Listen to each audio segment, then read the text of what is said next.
Nüüd mõned kommentaarid, enne kui ma tulen küsimuse juurde selle sama asja kohta, et esiteks minu meelest peaks olema elementaarne, et kogu auditeerimisprotsess protokollitakse. Ma ei saa aru, kuidas me sellist asjade üle saame siin nagu arutleda, et see on omaette skandaalne. Et meil on mingisugune valik tehtud, et milline osa siis auditeerimisprotsessist protokollida ja milline jätta protokollimata ja siis keegi teeb mingisugused suvaotsused, mida ta peab piisavalt oluliseks, et protokollida ja mida ei pea piisavalt oluliseks. Et kui raske see siis on lähtuda väga lihtsast printsiibist, et kogu auditeerimisprotsess peab olema protokollitud. Kõik toimingud, mida audiitor teeb, peavad saama kirja pandud.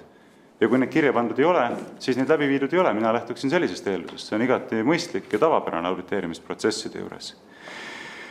Nii et küsimus ei ole dokumenteerimises, vaid küsimus on selles, kas me saame usaldada, et auditeerimise protsess on olnud päriselt selline, mis tagab kogu valimiste protsessi usaldusväärsuse. See on põhimõtteline erinevus. Nüüd minu küsimus, mis ongi see kõige olulisem küsimus, millega ma täna siia komisjoniga tulin, puudutabki seda sama lõiku, mille ma juba ette lugesin, ma ei hakka seda kordama. Keegi ju ei vaidle selle üle, et see, mis selles lõigus on kirjutatud, on tõene. See on representatiivne sellest magistritööst. Selline olukord tõepoolest 2023. aasta Riigikogu valimistel oli, et sai vahetada välja sedelid selles faasis, mida siis on kirjeldatud. Nüüd küsimus ongi selles, kuidas me saame olla kindlad, et seda päriselt ei tehtud. Kuidas me saame olla kindlad, et seda päriselt ei tehtud? Ja ma loen ette siit ERR-i artiklist väikse lõigu, see on artikkel, mis kannab pealkirja RIA hinnangul on e-hääletussüsteem turvaline ja läbipaistev. Ma kaua ei võta aega, ärge kartke.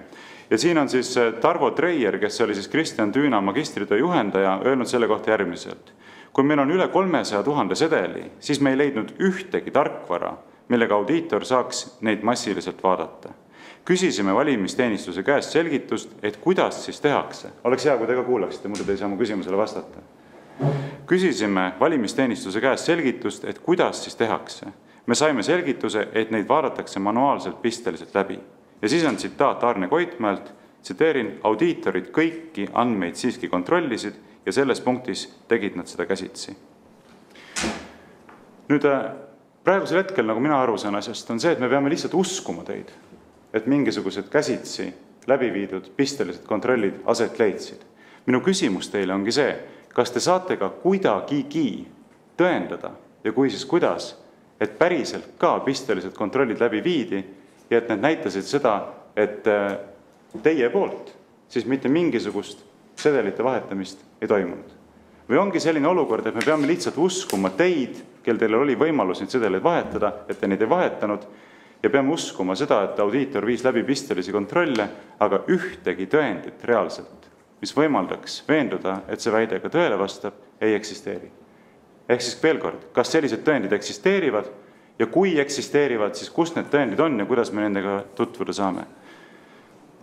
Peamine vastus on see, et meie toimingud on avalikud, need on vaadeldavad, et igaüks saab oma tähelepanekut teha, tagasiside anda, kui on mingeid puudusi. Et selles mõttes ega aega tagasi keerata ei saa.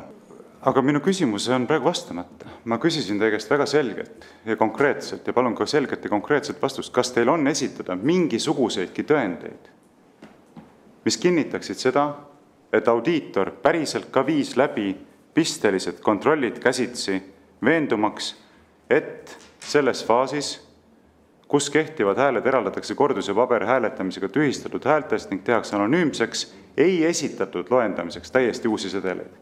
Kas teil on esitada mingisuguseidki tõendeid selle kohta, pidades silmas, et audiitor ei ole protokollinud mitte ühtegi sellist pistelise kontrolli läbiviimist? Ma tuletan meelde, te olete väitnud kindlas kõneviisis, audiitorid kõiki andmeid siiski kontrollisid ja selles punktis tegid nad seda käsitsi.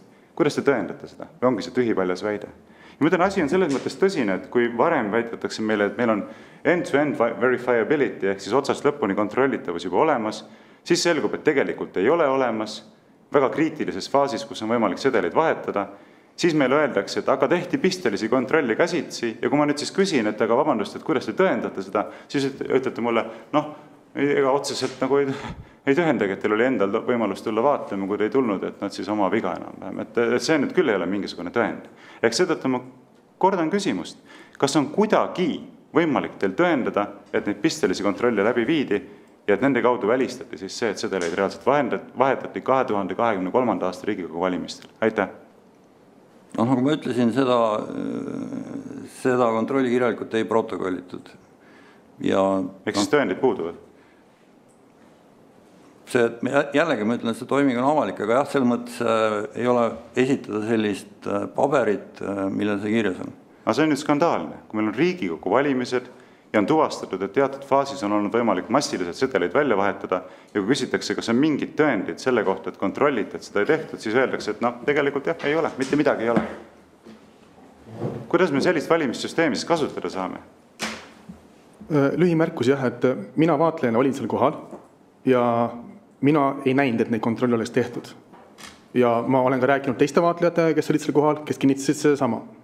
Ja lisaks sellele lubati selle 2023. aasta valimiste eel vaatlejatele, et protseduuride videoid jagatakse vaatlejatele. Ja kui ma neid soovisin valimisteenistuse käest saada teabenõudega, siis mulle ei antud neid. Ja öeldi, et puudub nende jagamiseks tehniline võimekus, aga need videod on olemas. Et ühesõnaga, kui kontrolle ei kinnita audiitori aruanne, neid ei ole näinud ka vaatlejad, mitte ainult mina, vaid ka teised vaatlejad, aga meil on olemas video, siis sellest videost saab ilmselt vaadata järgi, kas audiitor tegi neid kontrolle või mitte. Ja kuna te seda videot ei paku tõendina, siis tundub, et seal ei ole näha, et audiitor oleks neid kontrolle teinud. Kas see on nii? Ma ei mõista praegu küsimust.